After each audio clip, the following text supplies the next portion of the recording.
ada 13 diamond, ada 13 heart dan ada 13 spade. Kalau kita tambahkan 13 tambah 13 tambah 13, kita akan dapat balik 52 kad.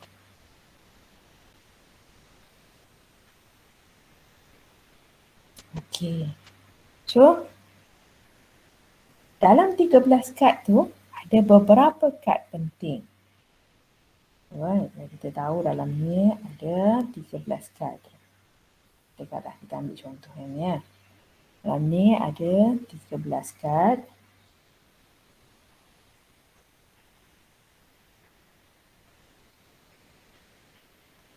Ya, untuk clubs. Ya. Dalam clubs ada 13 kad. So, di antara kad-kad yang dalam club tu ada satu ace. Ace tu adalah nombor A tu.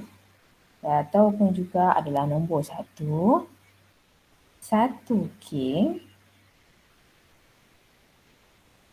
Satu queen. Ini kad special. Dan juga satu kad yang dinamakan sebagai jack atau joker tu. Jack lah. Jack of all trades tu. Kadang kita main, selalu kita keluarkan joker. Ada joker pun ada juga. So, di sini dah ada 4. And then kita akan ada kad yang bernombor 2 sampai nombor 10. So, 2, 3, 4, 5, 6, 7, 8, 9, 10. Dalamnya ada 9 kad. Kita kira 9, 10, 11, 12, 13. So, kita akan dapat balik 13 kad dalam clubs. Dalam 13 kad ni juga dia terbahagi kepada 2 color atau 2 warna. Merah dan juga hitam. So, yang mana yang berwarna merah? Yang berwarna merah adalah untuk diamond. Kan? Biasa kamu lihat untuk ini. Dan juga hearts yang tengah-tengah ni. Dua ni berwarna merah.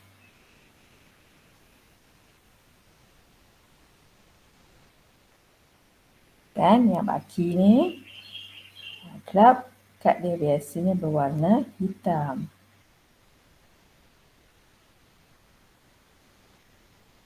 Dan kita ada spade pun berwarna hitam. So, kenapa adalah penting untuk kita mengetahui binaan ini? Dia adalah penting sebab kita nak kena jawab soalan yang berkaitan. Contohnya di sini, example 5 ni. So, a card drawn from a deck. Ambil satu kad daripada 52 kad. So, apakah kebarangkalian yang kad kita ambil tu adalah a king. So, nombor 1 seperti biasa tadi, ingat lagi apa yang perlu kita tahu? Kita kena tahu S tu tu. Kita ambil daripada deck. So, keseluruhan deck tu ada 52. So, NS kita 52. Okay. So, berapa banyak king yang boleh ada? Kita ambil king. So, NK, king. Berapa banyak king yang boleh ada? So, dalam club ada satu king. Dalam diamond ada satu king. Dalam heart ada satu king. Dalam spade ada satu king. So, secara keseluruhannya kita ada 4 sahaja king. Jadi, kita nak cari kebarangkalian P untuk dapatkan K adalah bersamaan dengan bilangan K dibahagikan dengan bilangan S. 4 bahagi dengan 52. Atau boleh ringkaskan 1/13 atau tinggalkan seadanya. Okey, sekarang Tengok, dia nak nombor B, saya dah tunjuk A. So, B adalah kebarangkalian mendapatkan spade. Spade ya. Cuba cari dan typekan di bahagian komen. Tengok. Saya tinggalkan kat situ yang deck tu semua. Cuba cari berapa kebarangkalian untuk mendapatkan spade kat situ. Faham ke tak faham sebenarnya? Ya, yang D kat sini.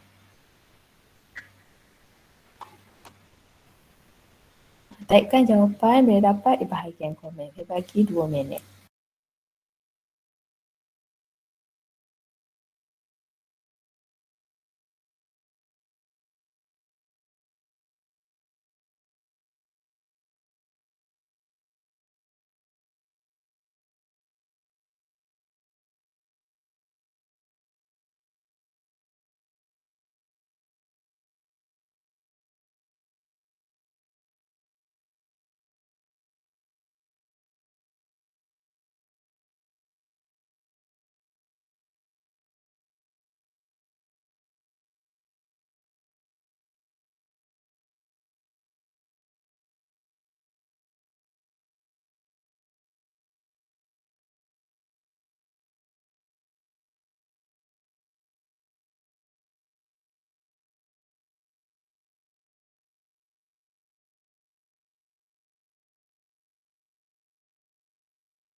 Okey.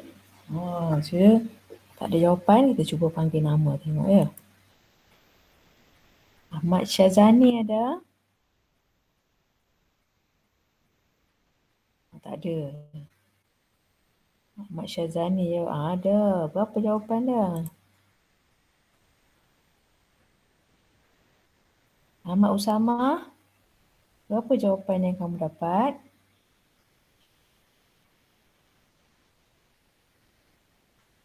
Ain Safia. Syazani jawab 4/25. Ain Safia ada?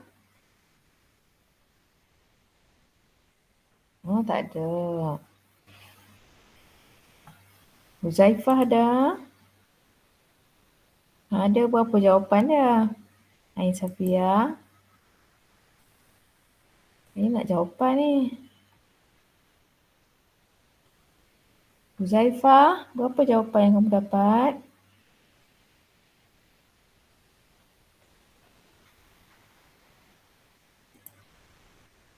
Ah, 13/52. Asma mendapat 13/52. Kita tengok jawapan yang diberikan oleh kawan kamu tu betul ke tidak ke? So yang pertama kita dah bagian yang kedua sekarang ya. So B.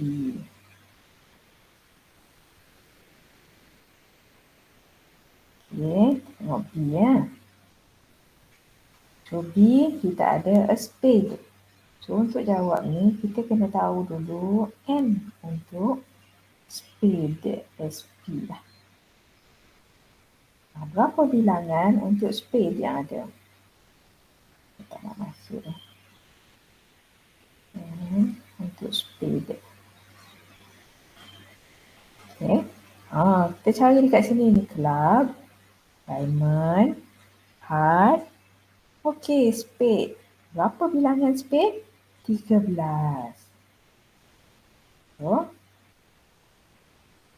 kebarangkalian mendapatkan spade adalah bersamaan dengan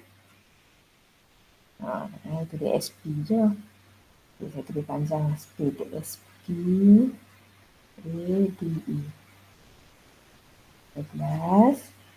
Jika barangkalian mendapatkan spade adalah 13 bahagi dengan keseluruhan 52. Ataupun kalau kita kecilkan atau ringkaskan, saja akan dapat 1/4. Okey. So, ada bilangan spade dibahagikan dengan bilangan keseluruhan kad. Okey, sekarang kita tengok pula nombor C ni. A king or a spade. So C sekarang. Kalau kita ada or di tengah-tengah tu, macam mana kita nak buat? So saya bagi 2 minit lagi. Cuba buat untuk a king or a spade.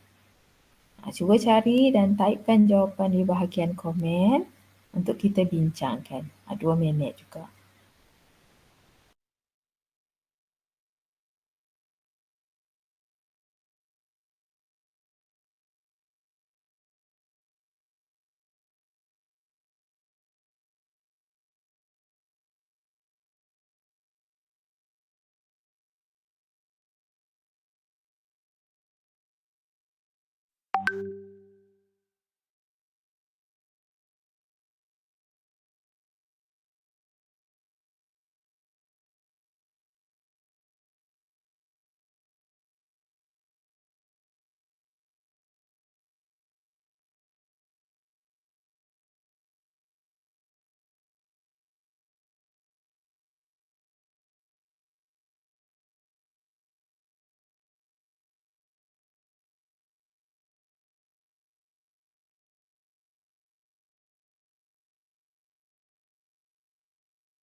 Ada banyak jawapan, 17, 9, 13 ni yang tadi ke 9/52. 17/52. Okey, ni kita tengok.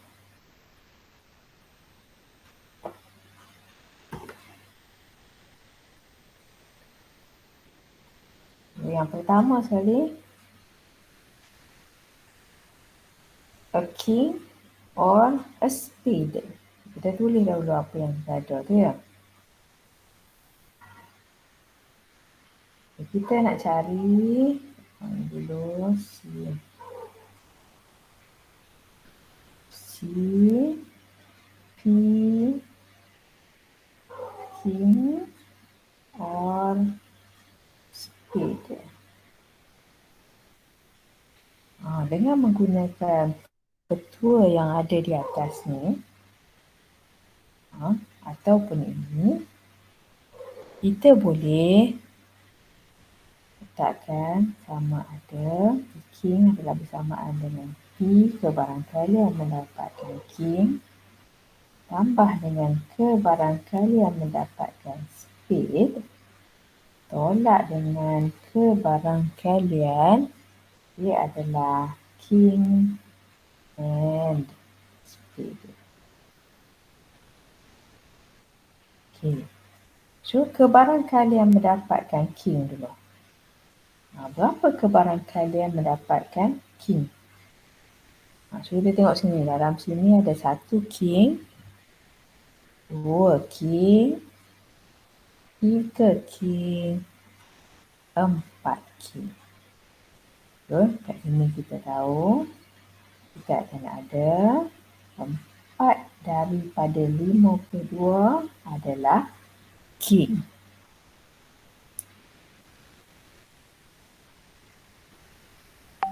Okay. Untuk mendapatkan spade, kita dah kira awal tadi, B tadi. Kita ada club, kita ada diamond, kita ada hearts dan kita ada spade. So, 13 club, 13 diamond, 13 heart, 13 spade. So, di sini 13 daripada 52 adalah spade. So, kita kena tengok berapa kad yang adalah merupakan king dan juga spade. So, kat sini kita ada 1 king yang juga adalah club. Dalam ni kita ada 1 king yang juga adalah diamond. Dalam ni kita ada 1 king yang juga adalah hearts. Dalam ni kita ada 1 king yang juga adalah spade. So, pertindahan dia ada 1 kad. So, 4 tambah 13, kita akan dapat 17. Apa yang dapat 17 tadi hampir sama jawapan dia. Tapi, lupa nak tolak kad yang juga adalah king dan spade. So, tolak 1. Patutnya jawapan yang perlu dicari adalah 16/52.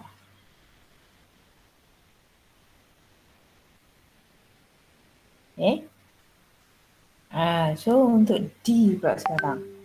A heart or a spade. Tengok ya, soalan nampak mudah. Tapi macam-macam jawapan yang boleh keluar. Dan selalunya di situlah bila kamu tulis jawapan dalam assignment, kamu pun salah lah. Okay. So cuba pula untuk jawapan untuk soalan D. Yang adalah a heart. Yang merupakan kebarangkalian mendapatkan a heart or a spade. 2 minit.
Banyak yang dah cuba situ. 26/52, 1/2, 1/2, 1/2, 1/2. Ramai dah yang cuba tu. Mari kita tengok. Betul lah tu 1/2. Mari tengok macam mana yang dapat untuk siapa yang tak dapat tu. Mana kawan yang boleh dapat 26/52 ni. Okey, so sekarang D.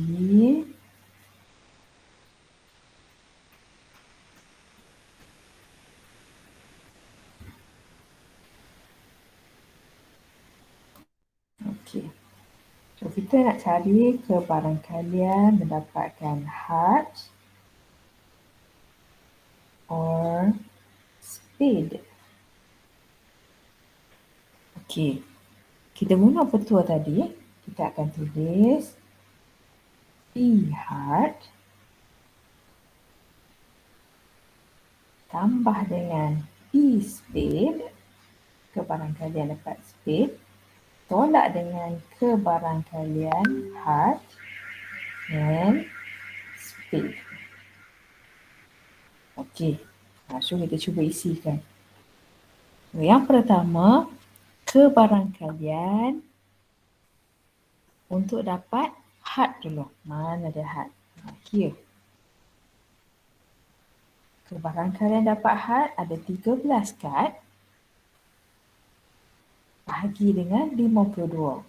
So, 13 bahagi 52. Okay. Yang kedua, kebarangkalian untuk dapat spade. Kita tengok kat spade ni, ada 13 kad bahagi dengan 52 juga. So, kita tulis 13 kad spade daripada 52 kad keseluruhannya. So, sekarang kita cari pula heart dan spade. Tengok kat sini, heart dan spade. Boleh tak ada bentuk ini dan bentuk ini? So kita dapati ini adalah kejadian yang kita kenal sebagai mutually exclusive. Kalau dia bentuk heart, dia tak boleh bentuk spade. Kalau dia bentuk spade, dia tak boleh bentuk heart. Salah satu sahaja. Itu maksudnya mutually exclusive. So, dalam kejadian ini kita akan gunakan set kosong ni. So di sini ahli dia adalah kosong. Ataupun kita tak perlu tolak apa-apa sebab tak ada apa kat situ. So 13 tambah 13, ini yang kawan kamu dapat 26/52 atau sekiranya diringkaskan 1/2. So macam-macam kemungkinan boleh dapat daripada beberapa soalan kebarangkalian yang melibatkan kad sahaja. So pelajar perlu berhati-hati. Okey. So kita teruskan lagi dengan yang ini ya. So ya, di sini kita dapatkan kebarangkalian komplement ni pelengkapan. So dia ditulis dalam bentuk ini. Tapi kita boleh juga tulis dia sebagai P, P yang di atasnya kita buat bar pun boleh. Ataupun P, E yang ada C sebelah kanan dia mewakili perkataan komplement. Lengkapan. Selalunya E tanda itulah. So lengkapan diberikan atau ditakrifkan sebagai satu tolak kejadian yang kita cari tadi. So apa-apa kejadian yang perlu dilengkapkan adalah satu tolak kejadian yang kita cari. So kita nak cari kat sini, dia ada Brandy applied to receive funding daripada company dia untuk pergi ke conference. Dia tahu nama dia dengan nama 9 orang kawan dia yang lain, dia letakkan dalam kotak. Dalam kotak tu, dia ada kotak, dia ada Brandy, campur 9 nama lain. 9 names. Okay. Lepas tu dia akan ambil 2 saja.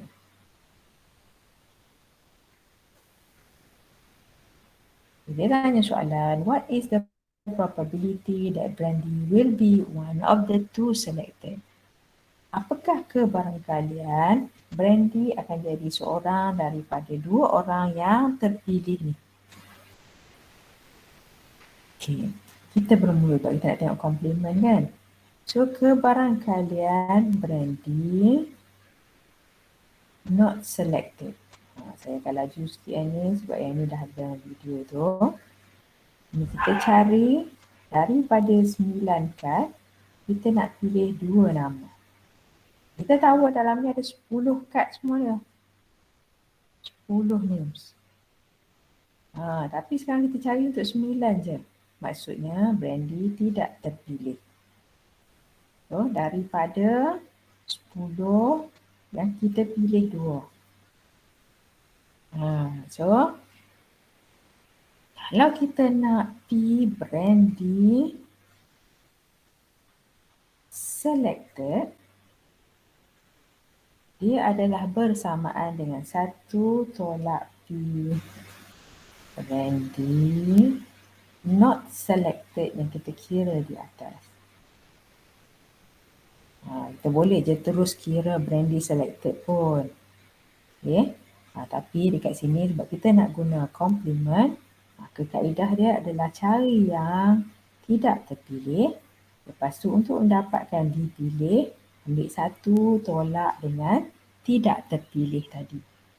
So ini adalah case kita nak guna complement, pelengkapan. Tak apa, nanti boleh tengok dalam contoh-contoh lain yang ada dalam soalan. Okay. So ini adalah lanjutan je. Okay. So kita datang kepada example ke-7 mendapatkan kebarangkalian daripada experimental probability. Dalam kehidupan biasanya itu tak dibagi kes kad-kad tadi. Dia akan bagi bentuk jadual ni data. Lepas tu dia kata kira. Kira. Apa yang dia nak suruh kira ni soalan-soalan yang ada dekat bawah ni. Find the probability that a student selected at random. Random tu maksudnya rawak. Cari kebarangkalian satu pelajar. Ini adalah taburan pelajar yang dibahagikan mengikut jantina. Ada lelaki, ada perempuan. Okay, daripada 4 California City Colleges. Daripada 4 college di California. California pun sama macam kita lah. Contohnya Selangor ada 4 daerah. Di dalam 4 daerah tu ada college. Dan college tersebut mempunyai pelajar lelaki, siswa dan pelajar wanita siswi. So daripada pelajar-pelajar tersebut, kita kena dapatkan kebarangkalian. So di bahagian kanan ni dia bagi relative frequency principle. Kalau suatu eksperimen dijalankan 6 kali dan event E didapati selamanya K kali, maka eksperimen kebarangkalian dia adalah K bahagi dengan N. Ini adalah bentuk lain untuk kebarangkalian. Dia sama macam P kurungan E bahagi P kurungan N kurungan E bahagi dengan N kurungan S tadi. Kemudian dia gantikan E tu menjadi K dan S tu menjadi N. Dalam kehidupan, kita tak nak guna S tu yang kad dadu je. Kita akan jumpa macam ni. So N tu atau S kita adalah bilangan. Bilangan sama ada keseluruhan atau bilangan. Keseluruhan tu boleh jadi ikut sini pun boleh, ikut sini pun boleh, semua ni pun boleh. So dia bergantung kepada apa yang kita nak cari. Okay. So saya tunjukkan contoh untuk yang pertama dulu. Cari kebarangkalian suatu pelajar dipilih secara rawak. Tengok apa beza di antara yang ini dengan yang telah kita buat tadi. Adalah seorang siswi. Okay. Nombor 1, N untuk student. Maksudnya bilangan pelajar semua sekali ni kalau kira adalah bersamaan 82,074. Kalau campur semua ni, pelajar akan dapat 82,074 pelajar. Okay. So kita ada N untuk female. Maksudnya kita tambahkan daripada atas sampai bawah ni,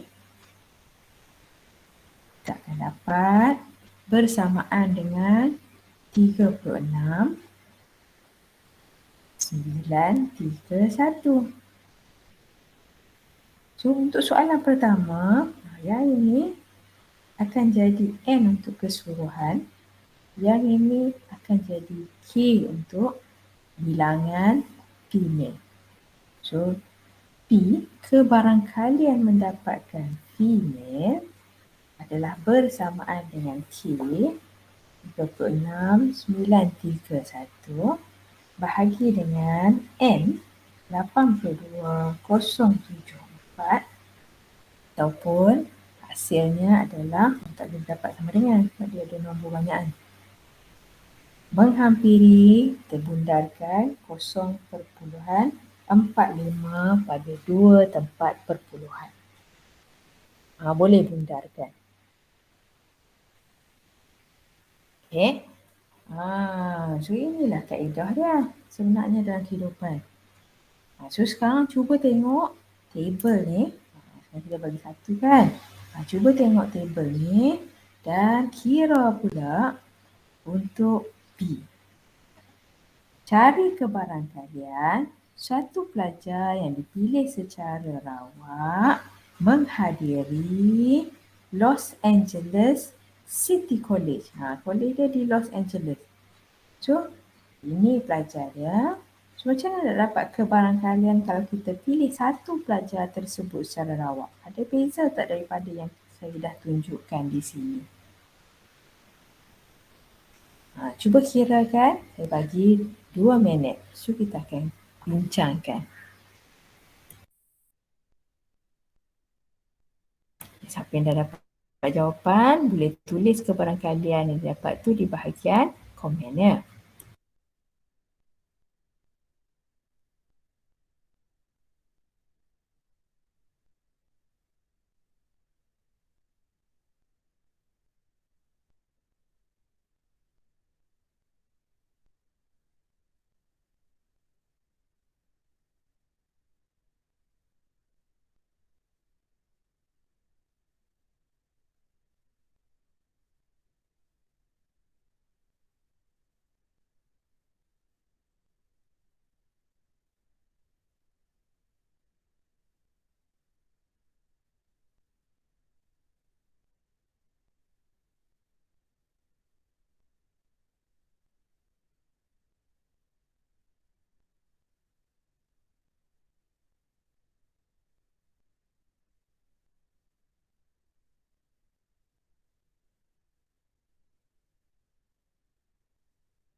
Okey, banyak dapat jawapan tu 0.18.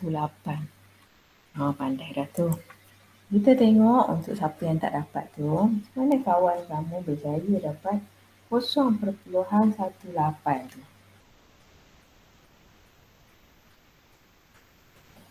Okey, so saya padamkan di sini ya.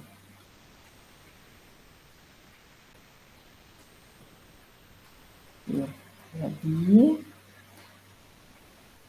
attending Los Angeles City College. So, sekali lagi, N student, bilangan pelajar keseluruhan 82,074 tadi. So, N City College City College pula. Betul lah, Los Angeles. LA. LA City College sama dengan kita campurkan 15 174. Yang ini akan jadi N, yang ini akan jadi K. So, kebarangkalian LA City College adalah bersamaan dengan 15 174 dibahagikan dengan 82,074 menghampiri 0.18. Tepat kepada 2 tempat perpuluhan. Pandai dah. So, untuk yang ini, dia bagi jawapan dia kata nearest 100 tu 2 tempat perpuluhan. Sebab dikira menghampiri 0.10. Bolehlah cuba kira. Okay. So, kita akan bergerak, habislah tajuk itu, kita akan bergerak ke tajuk permutation function pula. So, saya bagi 1 minit untuk pelajar yang tak ada kertas untuk pergi ambil kertas. Tajuk ini tak ada dalam SPM dulu. So, untuk siapa yang nak cuba bersama-sama saya, kena ada kertas untuk buat pengiraan dia. Saya tak akan tanya soalan, tapi dia kena ada kertas lah kalau nak cuba. So, saya bagi peluang 1 minit untuk dapatkan kertas.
Okay, so Arabnya dah bersedia.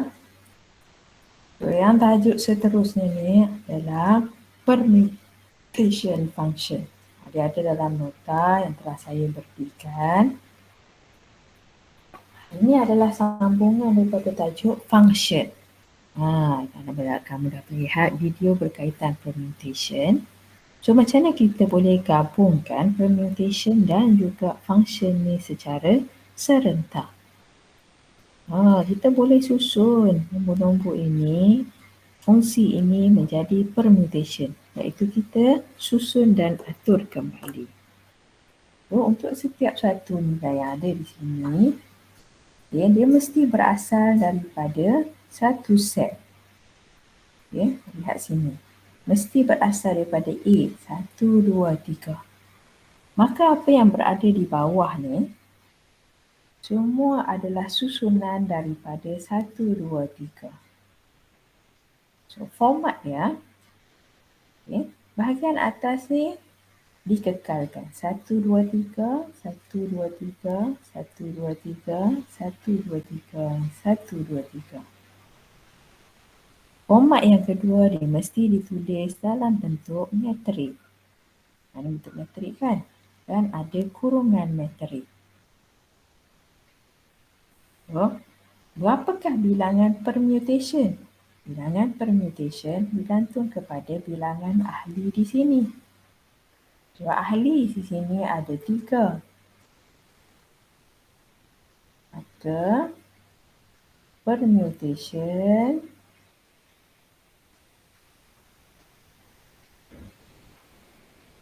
sama dengan n faktorial 3 faktorial 3 darab 2 darab 1 iaitu 6. Lepas kat sini kita ada 1, 2, 3, 4, 5, 6. Bersamaan dengan bilangan permutasi yang ada. Okay. Untuk penulisan di bahagian bawah, bahagian bawah tu bahagian ni, kita boleh susun semua nombor yang berada di atas. 1, 2, 3 boleh disusun sebagai 1, 2, 3. 1, 2, 3 boleh disusun sebagai 1, 3, 2. 2, 1, 3. 2, 3, 1. 3, 1, 2 dan 3, 2, 1. Ini semua adalah susunan yang mungkin bagi nombor 1, 2 dan 3.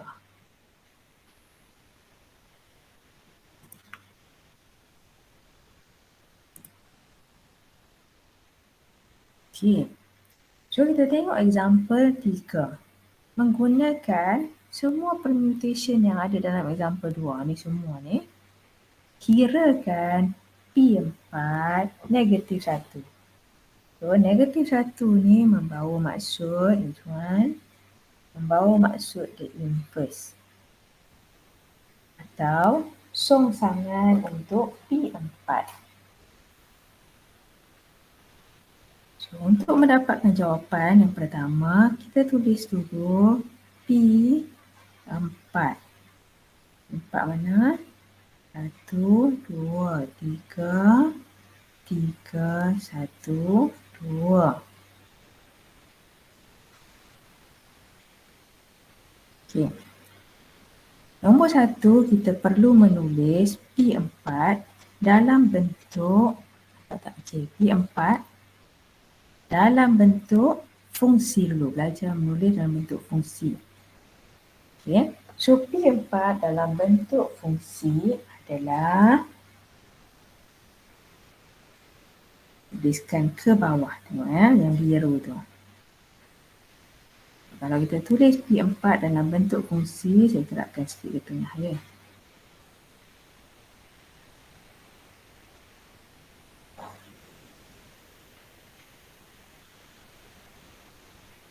Begitu sekali ya.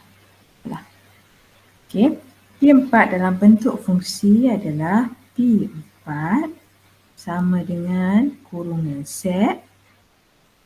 Okey. 1 dipetakan kepada 3, 2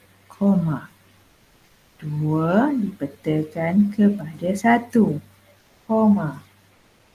dan 3 dipetakan kepada 2. Tutup kurungan set. So, pembacaannya adalah daripada atas ke bawah begini. Jika kita nak dapatkan inverse for P4, cuma bezanya kita terbalikkan. X jadi Y, Y jadi X. So, jawapan dia adalah 3, 1, 1, 2 dan 2, 3. So, macam mana kita nak tulis balik daripada sini ke dalam bentuk permutation function?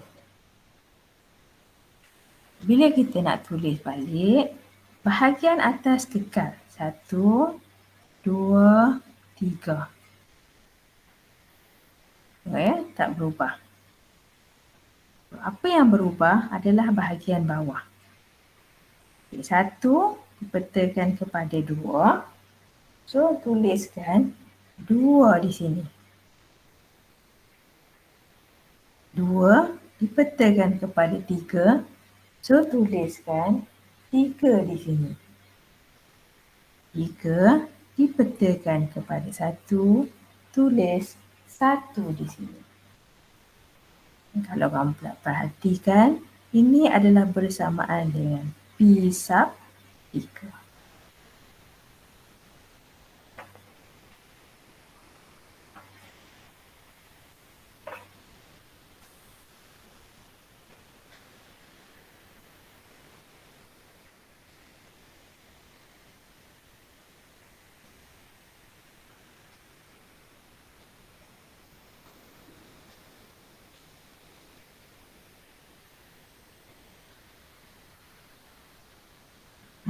So itu adalah beza di antara permutation function dan permutation function.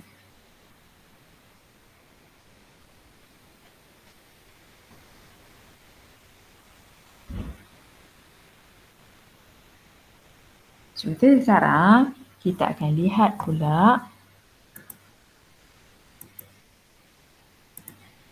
bagaimana untuk mengira soalan yang melibatkan bulat kat tengah ni.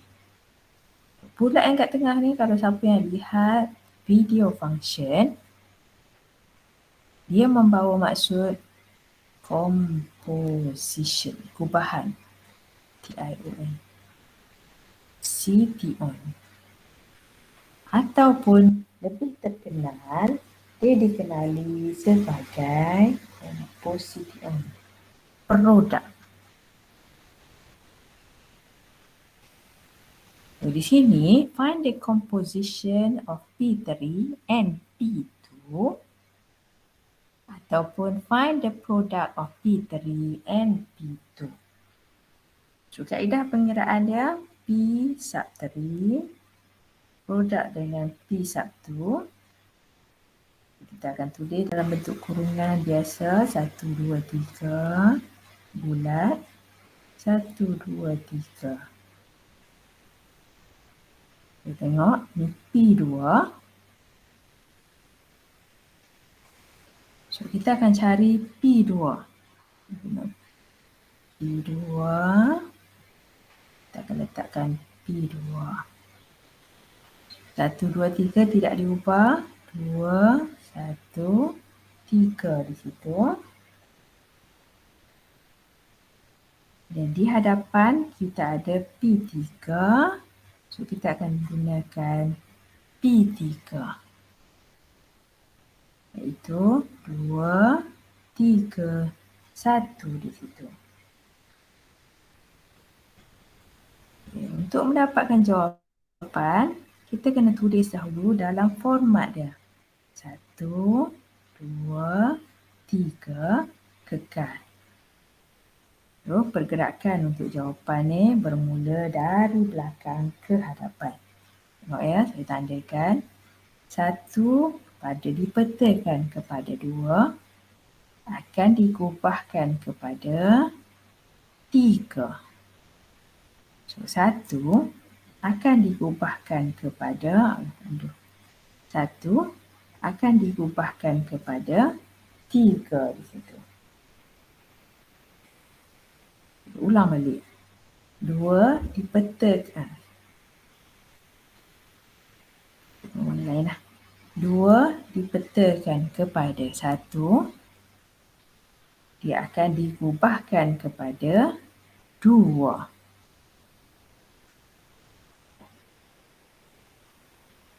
So, 2 kepada 2. Dan kita ada 3 dipetakan kepada 3. Dan ini akan digubahkan kepada 1.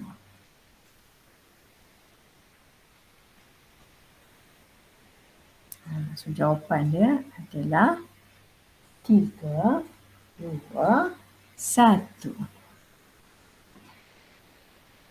Untuk composition, dia bergerak dari belakang ke hadapan. Peta dan kubah. So, hasil akhir akan digunakan sebagai jawapan.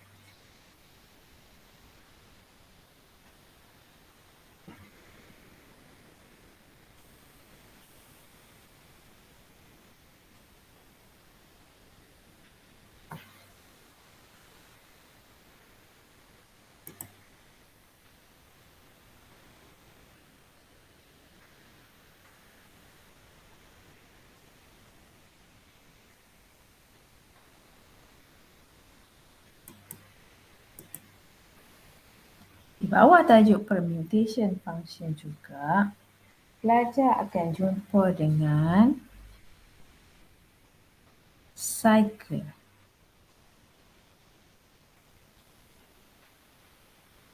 So, katakanlah kita ada set A yang terdiri daripada 1, 2, 3, 4 dan 5.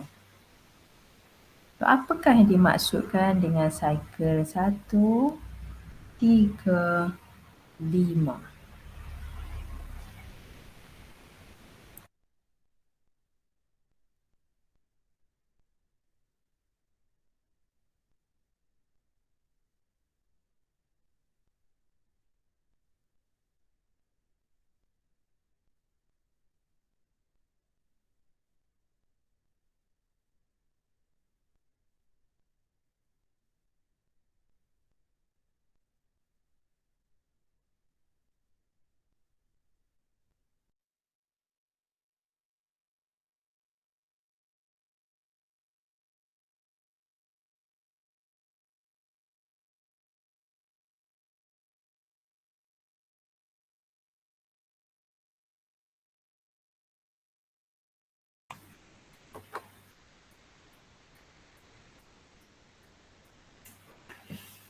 Okey.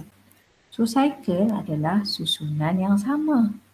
Cuma dia ditulis dalam bentuk, dia juga adalah permutation function, tapi dia ditulis dalam bentuk yang lebih ringkas.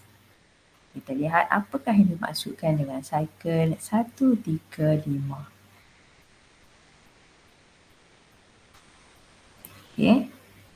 So, mula-mula 1, nampak tak? 3, 5 dalam bersamaan dengan 1, 2, 3, 4, 5 format dia. So, macam mana nak tulis? Okey. 1 akan dipetakan kepada 3. Di bawah ni kita letak 3. Saya nak panah kat tengah ya. 3 akan dipetakan kepada 5. Dan 5 akan dipetakan kepada 1. So, kita dapatlah cycle, bentuk yang lebih mudah. So, kita tak payah tulis. Kita tak perlulah menulis dalam bentuk macam ni, 2 baris ni. Ni kan ada 1 baris, 2 baris. Kita ringkaskan jadi macam ni. So, tempat kosong ni nak isi dengan apa? Tempat kosong tu adalah di mana nombor yang sama berulang. 2 dipetakan kepada 2 dan 4 dipetakan kepada 4. So, itulah yang dimaksudkan dengan cycle, permutation function yang ditulis dalam bentuk yang lebih ringkas. So, kenapa kena belajar berkaitan dengan cycle? Sebab kebanyakan soalan dalam permutation function datang dalam bentuk cycle. So, dia lebih mudah ditulis begitu. So, contoh soalan di sini, compute part 1, 3, 5 yang diprodukkan dengan 5, 6, 3. So, yang pertama sekali, part 1, 3, 5 daripada set kita yang original. Kita ada 1, 2, 3, 4, 5, 6 daripada A ni. 1, 2, 3, 4, 5, 6. So, tengok ya. Tak berubah. Tak berubah. So, kita ambil 4, 1, 3, 5.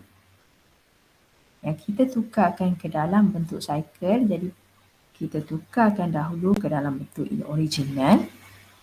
Sebab tu kita kena tahu macam mana nak buat cycle tadi. Kita tukar ke bentuk original. Yang sama ya.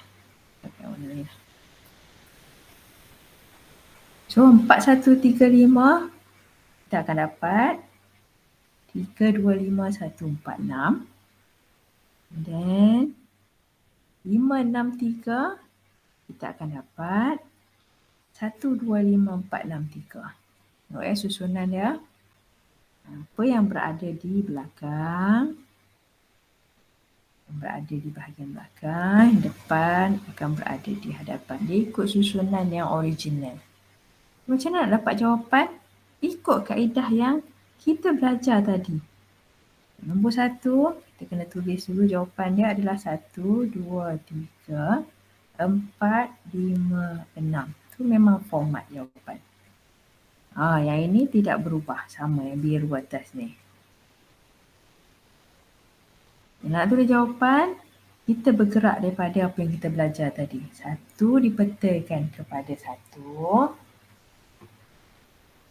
Okay. Dan dia diprodukkan kepada 3. So, 1 akhirnya akan memberikan jawapan 3 di sini.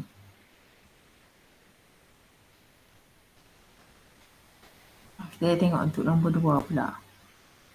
2 dipetakan kepada 2 dan diubahkan kepada 2. So, hasilnya kita ada nombor 2 di sini. Kita tunjuk satu lagi. 3 dipetakan kepada 5. Produk dia 5 dipetakan kepada 4. So, hasil akhirnya adalah 4. 4 dipetakan kepada 4. Produk 4 dipetakan kepada 1. Hasil akhir dia adalah 1.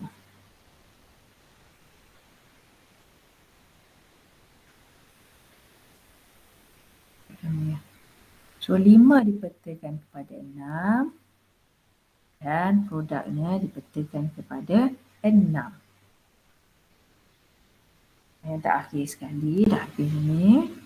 6 dipetakan kepada 3 dan produknya 3 dipetakan kepada 5.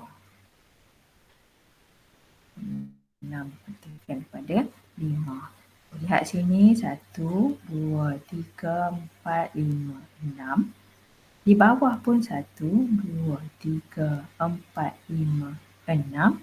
Tak ada nombor yang berulang.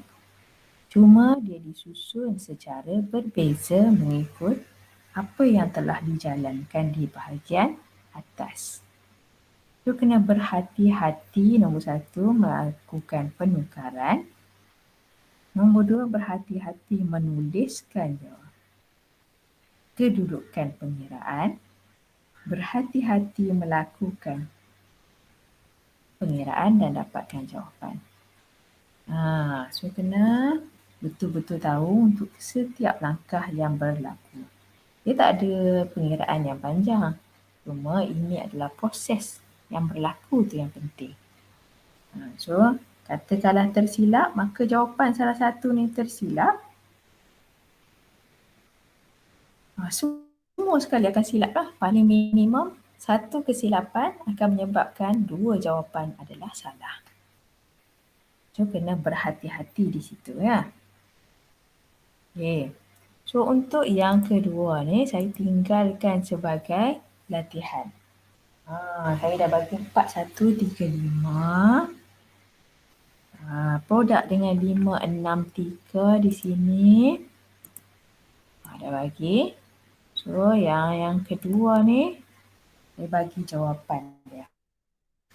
Buat latihan ya. Seperti biasa, ada 1, 2, 3, 4, 5, 6. So, di bahagian bawah, kalau kira dengan betul, kita akan dapat 5, 2, 6, 1, 4, 3. Boleh buat sebagai latihan.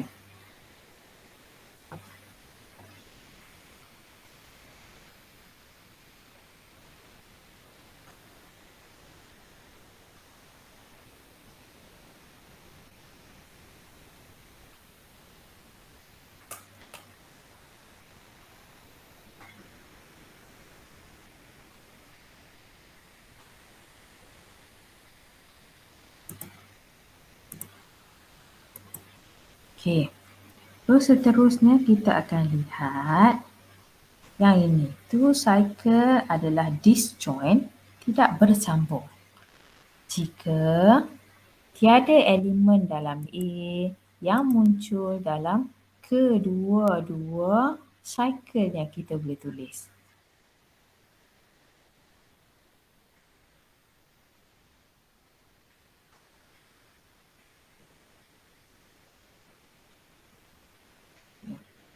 Ya, tekan darah, kita buang dulu. Klik ke bawah sikit. Tunjuk yang ini ya. Okay, example dia bagi di sini adalah example nombor 6. So, kita ada nilai A di situ. 1, 2, 3, 4, 5, 6. Dan kita ada dua cycle. 1, 2, 5, 3, 4, 6. Dia kata 1, 2, 5, 3, 4, 6 adalah disjoint. Saya baca yang ini. Dan dia kata cycle 1, 2, 5, 2, 4, 6 bukan disjoint. So kita lihat tengok beza dia. 1, 2, 5 dan 3, 4, 6. 1, 2, 5 dan 2, 4, 6. This one disjoint, this one not disjoint. So what is the difference? Nampak dah tu kan? Difference dia di sini dia ada ulangan nombor. Dalam bahagian depan ni 1 tak ada ulangan, 2 tak ada ulangan, 5 tak ada ulangan. Di sini 2 ada berulang. So, kalau elemen A appears in both cycle, maka dia dikatakan sebagai not disjoint.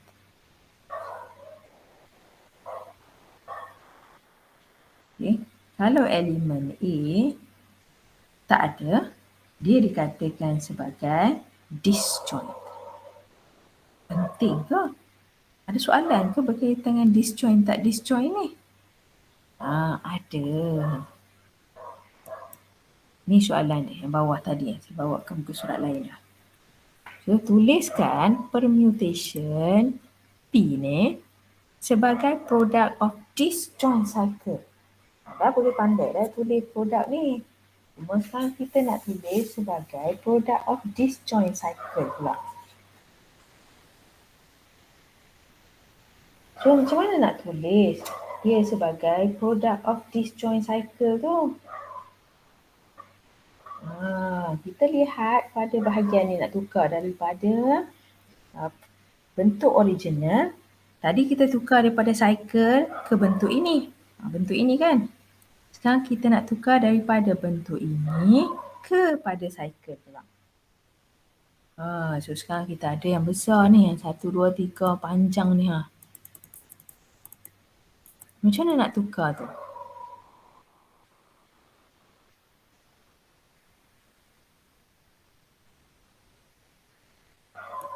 Okey.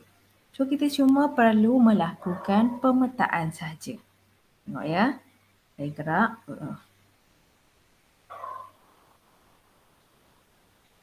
1, 3. Tak ke muka surat lain tu.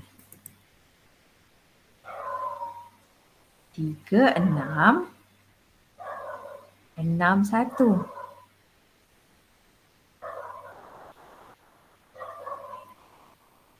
Di sini saya ada 1, 3, 3, 6, 6 balik kepada 1 yang merupakan cycle kita.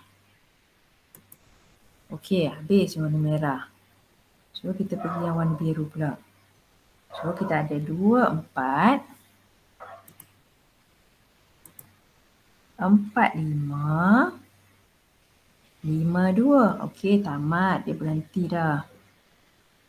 2, 4, 5 dan kemudian 5 akan patah balik pada nombor 2. Okey, yang baki, kita ada lagi 2. 7, 8 dan 8, 7. So, 7 kepada 8 dan 8 kembali kepada nombor 7. So, P yang atas ni sekarang boleh dah ditulis sebagai product of disjoint cycle. These are all disjoint. Nampak tak? Sekejap. Nampak. Disjoint cycle. Kenapa disjoint? Tak ada ulangan. 1, 3, 6 tak ada dekat sini, tak ada dekat sini. 2, 4, 5 tak ada di sini, tak ada di sini. 7, 8 tak ada di sini, tak ada di sini. Tak ada yang berulang. Macam mana nak tulis P? Okay. Kita bermula daripada bawah ni. 7, 8 bulatan.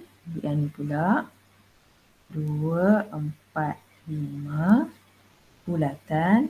Yang ni pula 1, 3, 6. Sebab pengiraan kita akan berlaku dari belakang ke hadapan.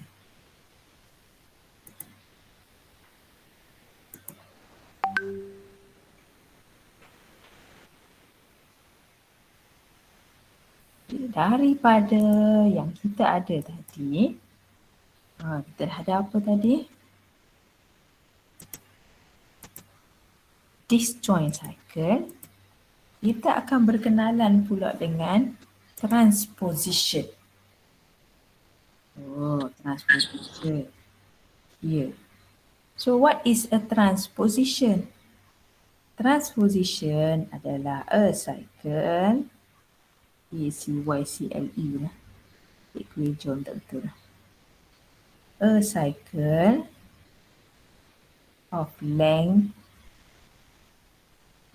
2.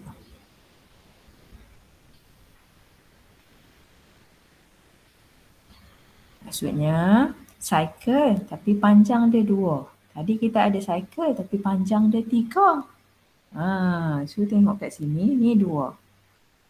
Ni 3. Ni 3.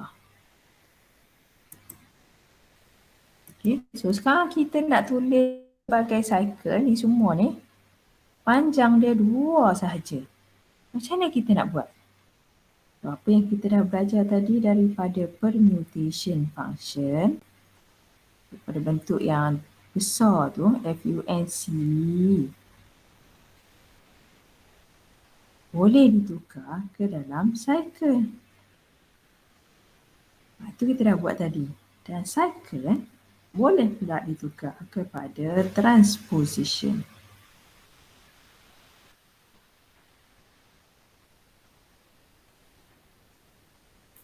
Okay. So sekarang kita bermula dengan 1, 3, 6. Buka pen lah.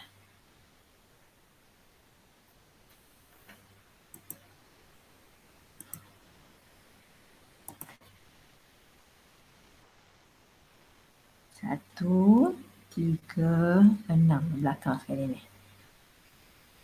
Okey.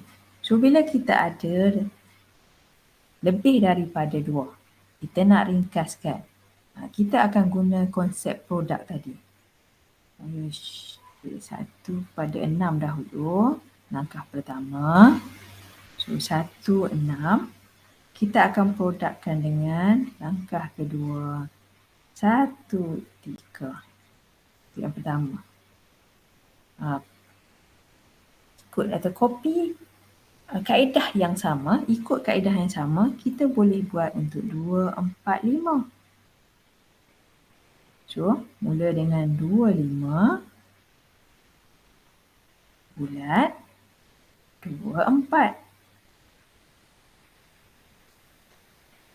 So, 7, 8 kita biarkan. Kenapa? Sebab dia dah memang transposition. Memang dalam bentuk cycle of length 2.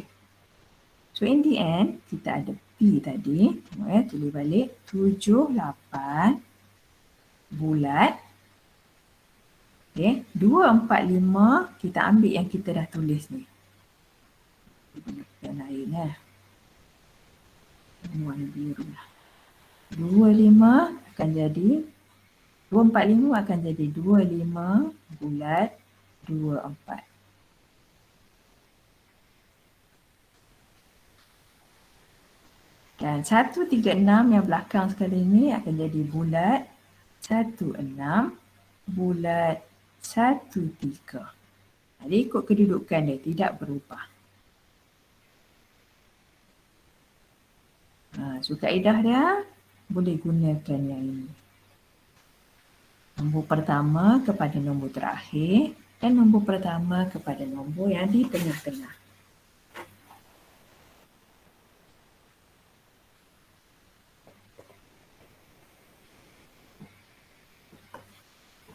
So kenapa perlunya kita tahu transposition ni?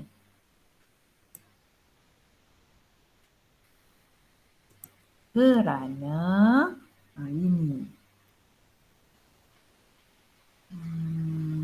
Bawah sikit ya.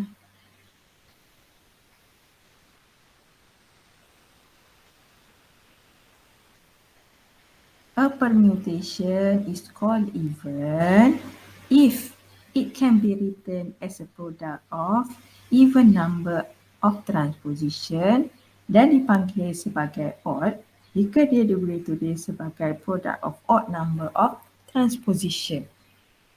So permutation boleh ditulis sebagai dua jenis. Yang pertama, kita boleh tulis permutation terbahagi kepada dua, even dan juga odd. So kedua-dua ni bergantung kepada transposition yang kita buat tadi. Kalau bilangan dia adalah even, bilangan yang kita darab tu adalah even, maka dia adalah even permutation. Kalau bilangan yang kita darab tu adalah odd, maka dia adalah odd permutation. Example 9 ni, 4, 5. Okey. Kita patah balik ingat kepada tajuk tadi. Example tadi.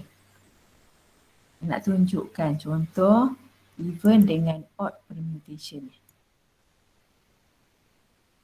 Jom kita kira sama-sama. Okay, kira ya. Di sini kita ada 1, 2, 3, 4, 5. So P adalah product of 5 permutation, 5 cycle, 5 transposition. So, kita boleh kata sini P is a product of an odd number of transposition. Kena tahu dululah lima tu even ke odd. Position. So, P sama dengan odd permutation. Muat. Bila dia tanya, what type of permutation is this? Is odd or even? Kaedah dia panjang. Nombor 1, kena tukar ke dalam bentuk cycle. Nombor 2, kena tukar ke bentuk transposition. Nombor 3, kena kira bilangan transposition yang ada. Kalau bilangan transposition dia adalah even, maka P adalah even permutation. Kalau bilangan transposition dia adalah odd, maka P adalah odd permutation. Okey. So nombor yang ada kat sini yang last kali ni.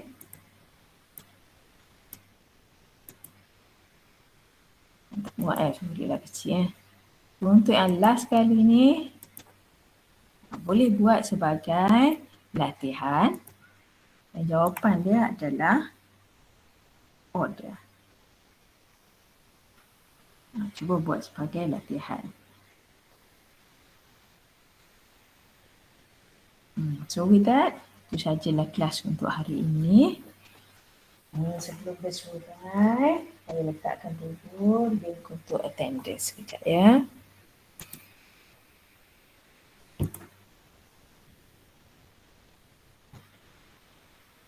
Ada soalan boleh tanya sekarang.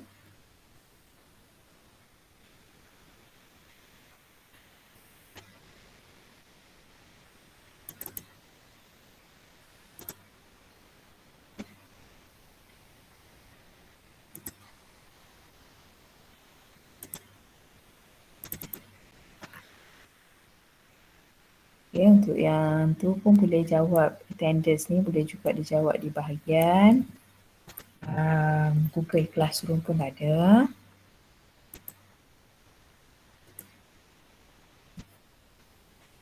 Soalan ni untuk PDTM betul ke?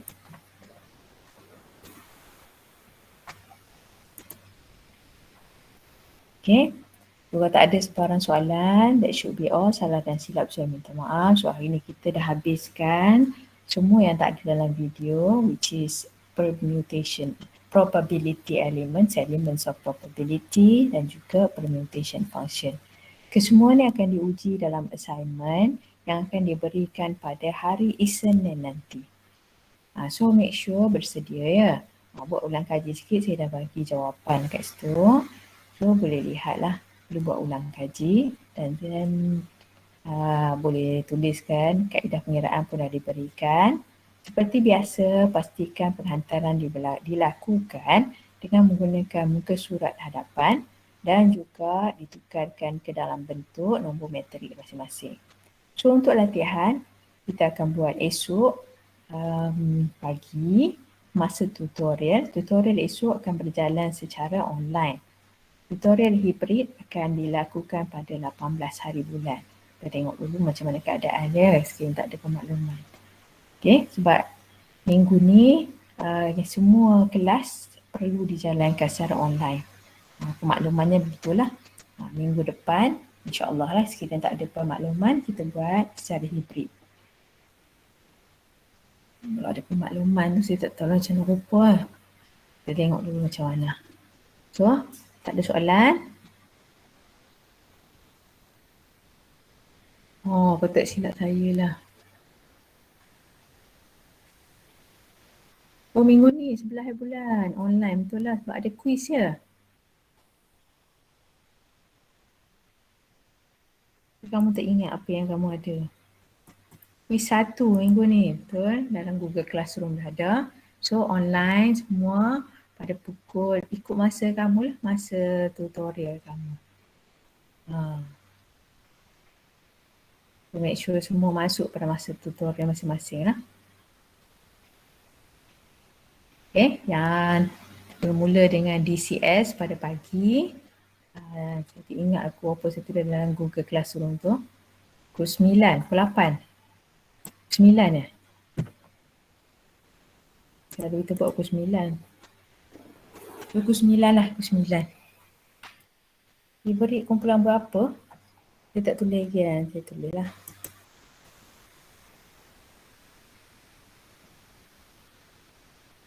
Okay, kumpulan A ke? Kumpulan B dah hari tu, kumpulan A lah pula kan, yang datang seorang tu. DCS tak ada semua lah, tiap-tiap minggu DCS ada, DCS tak ada hibrid ke, tak hibrid ke, online ke, dia memang satu kumpulan je. Yang kumpulan yang Faiz tanya ni mungkin untuk kumpulan DIT lah kot. DCS attendance dia kalau tu sepatutnya diambil dalam kelas lah. Okay. So DIT mungkin kumpulan DNM, kumpulan A lah kot. Saya rasa saya semak tengok kumpulan mana yang dah datang hari tu. Saya rasa kumpulan B datang hari tu, A dah, B hari tu. Sekarang kumpulan A balik lah. Okey. So esok ada, mari saya tengoklah Google Classroom saya.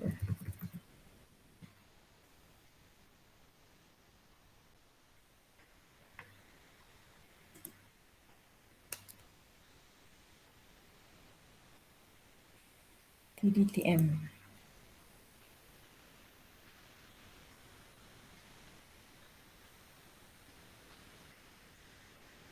Ada.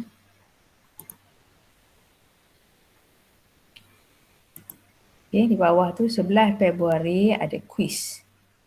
Kuis ni adalah bernilai 10%.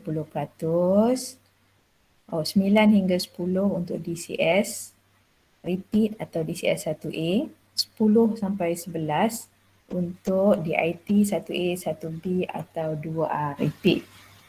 Okey. Tajuk label 3 or 3 searching. So nanti ada masa di antara semasa tu, saya akan minta pelajar untuk membuka kamera dan saya akan ambil gambar. Okay. So siapa yang tak buka kamera pada masa saya suruh buka tu, kuisnya tidak akan diambil kira. So dia 10%. So kena bersedialah dengan tajuk yang dah diberikan. Pemakluman ni saya dah bagi pada 5 Februari yang lalu. 5 hari yang lalu. Okay.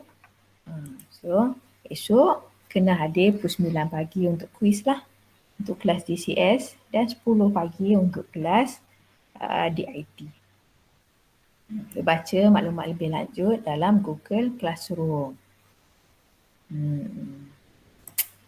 So with that, kita tutup majlis kita dengan tasbih kafarah dan surah Wal-As.